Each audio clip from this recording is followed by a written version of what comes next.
Dark Reader, and welcome to the Dark Side of the Library podcast. I'm your host, Katie. Today on this mini-sode, we're going to be talking about After the Forest. This is by Kell Woods. This is her debut novel, and I keep interchanging After the Forest to After the Woods because her last name is Woods. I apologize. It is After the Forest. So let me tell you what the story is about first. We'll talk about who Kell Woods is. We'll talk about my thoughts at the very end. So, this whole novel takes place in 1650. The area is the Black Forest in Wartenberg. We have 15 years after the event of the gingerbread house and the witch. Greta and Hans are struggling to get by. Their mother and their stepfather have been long gone. They've passed away. And Hans is deeply in debt from gambling. The countryside lies in ruins after this brutal war. It's the aftermath. But Greta has a secret. The witch's grimoire, which is put away, secret, all hers, and it's been whispering in her ear. The book tells her of this recipe that makes the most sinfully delicious and addictive gingerbread. As long as Greta can bake, she can keep her small family afloat, but in a village full of superstition, Greta and her intoxicating gingerbread is the source of an ever-growing suspicion and vicious gossip. And now, dark magic is returning to the woods, and Greta's own powers, magic she's still trying to understand, may be the only thing that can save her if it doesn't kill her. So who is Kell Woods? Kell Woods is an Australian historical fiction author. This is her debut novel, like I said. First and foremost, hooray, very cool new voice. She studied English, literature. She worked in libraries. She's been surrounded by books forever. And she's taken and created stories from and about real people, real things, but also not. Some fictional people and things, or a mix of all of those. This book has been published by Harper Voyager, Tor, a bunch of different places from all around the world. Each publisher has a different thing. Y'all know I like to be transparent and let you know what my rating is up front, and I gave this book a 3.5 out of 5 star. Pretty close, at least. I thought it was a really good, kind of a retelling, dark fairy tale, grounded. There is a trigger warning, though. There is a chapter that does talk about animal cruelty, so bear baiting. Just be aware of that when you do go through this novel. It becomes apparent that that's what's about to happen, so if you wanted to skip, feel free to. So I want to talk about the characters real fast, and there's a lot of different elements in here that I'm trying to web together, so bear with me here. We have Greta and Hans, obviously. So you would think that this story revolves around the two siblings, right? No, this is definitely a focus on Greta. Hans has some awesome spotlight appearances, but definitely not like Greta and not like her love interest. So it kind of shifts the focus in this book from Hans to love interest as we go through. So Greta's character is really interesting. We have obvious signs of her being a witch. She's got this bright red hair, which is very much synonymous with witch time. And it's during a period in history where witches are, no, I mean the 1600s, right? So you've got a lot of elements here. Greta is a little naive, in my opinion, especially considering she kills the gingerbread witch. We all know the story of Hansel and Gretel and the gingerbread house.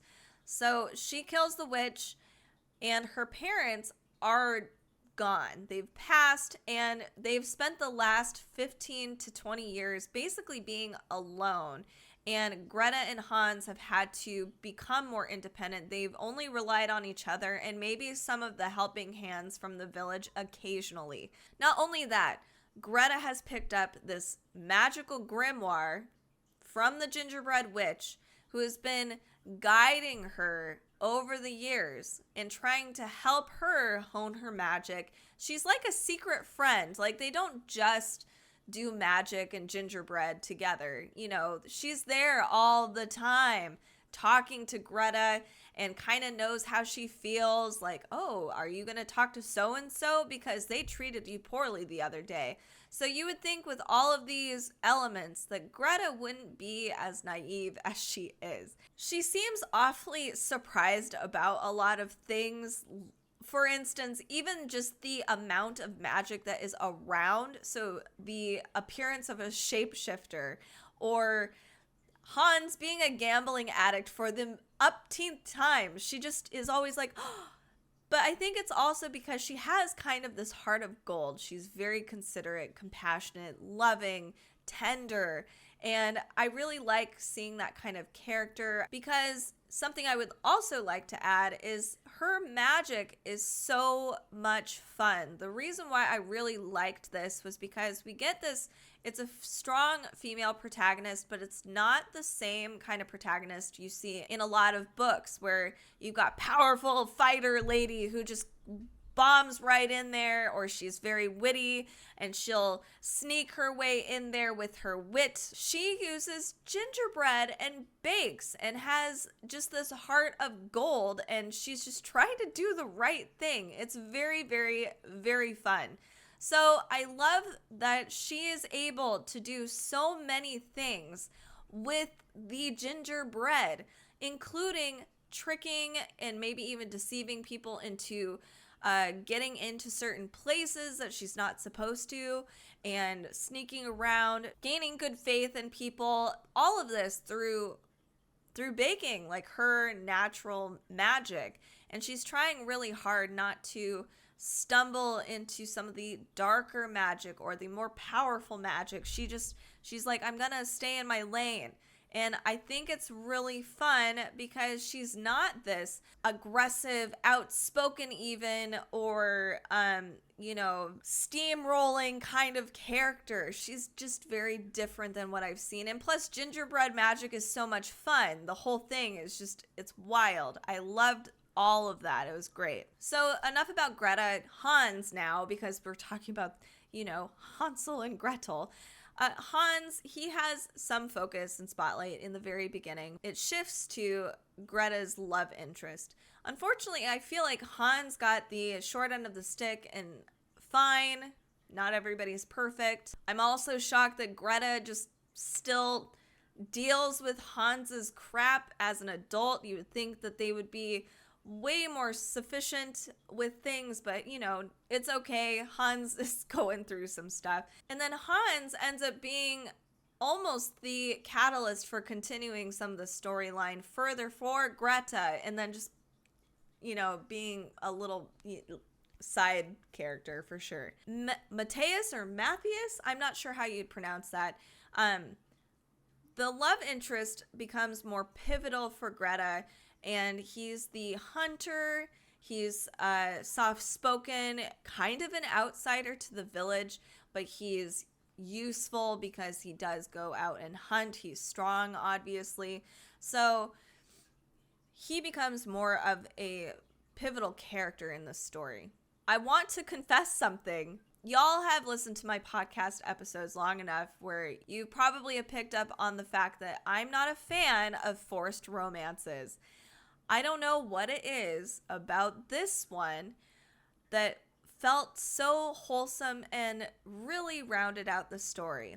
This book reads like a dark fairy tale where you have a lot of those similar themes, which include a quick romance, because usually fairy tales are like super tiny, 12 pages long maybe. So Greta and Matthias have this whirlwind romance, and Romeo and Juliet, and for some reason it made sense. It was cute. I liked it. It felt authentic to me, and I don't understand why. It just really rounded the story out. I felt like it needed the romance, actually. It just wouldn't have been the same great story without it. So I actually enjoyed it. It's a big part of this story. So speaking of themes, dark fairy tale themes, this book has a lot of cool classics in the way that it's written. It presents a lot of elements and symbols that you would see, like, a bright red blood apple. white as snow skin, black raven hair, bright red crimson hair. There's shapeshifters, wolves, witches, magic, so many things. Oh yeah, rowdy villagers, those kinds of things. A lot of those pieces are in this story. Unfortunately, I feel like the story was a little long. It definitely could have been edited out. There were a lot of cool bits in there that worked. They might have even been ingratiated in the story well enough, but I think there's some things that could have been eliminated altogether to shorten the story, button it up, and make it a little just snappier. And maybe taking some of those elements that you would have cut out and put it into another novel, because they were really well thought out.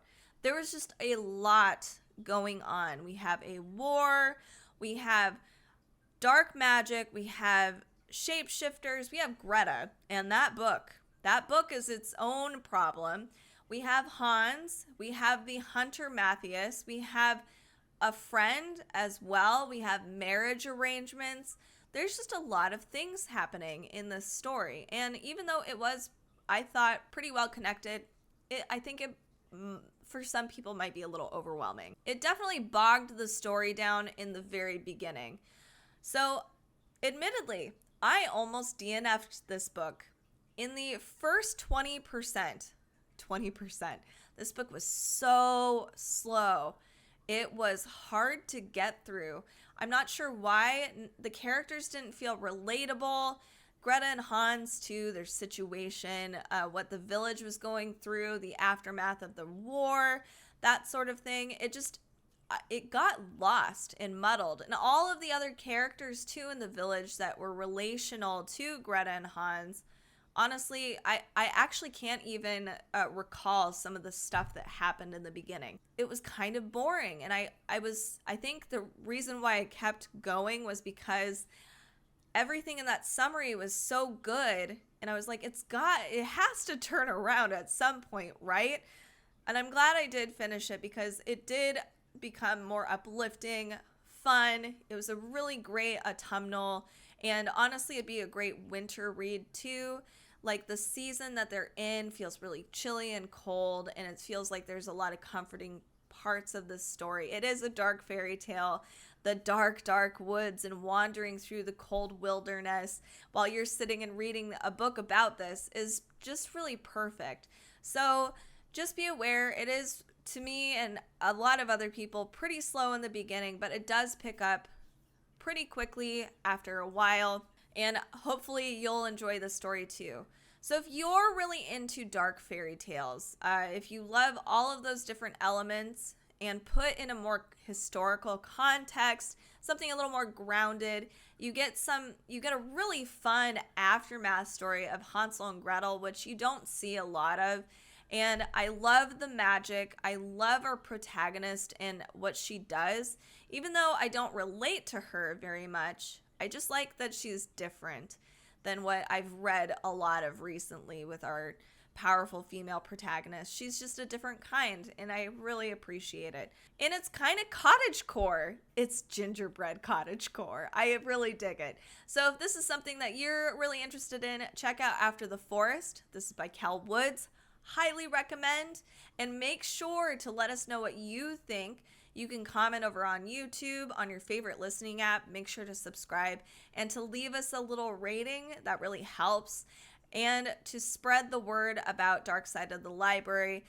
You can also find our show notes if you're trying to find your perfect spooky read for the autumn and winter season.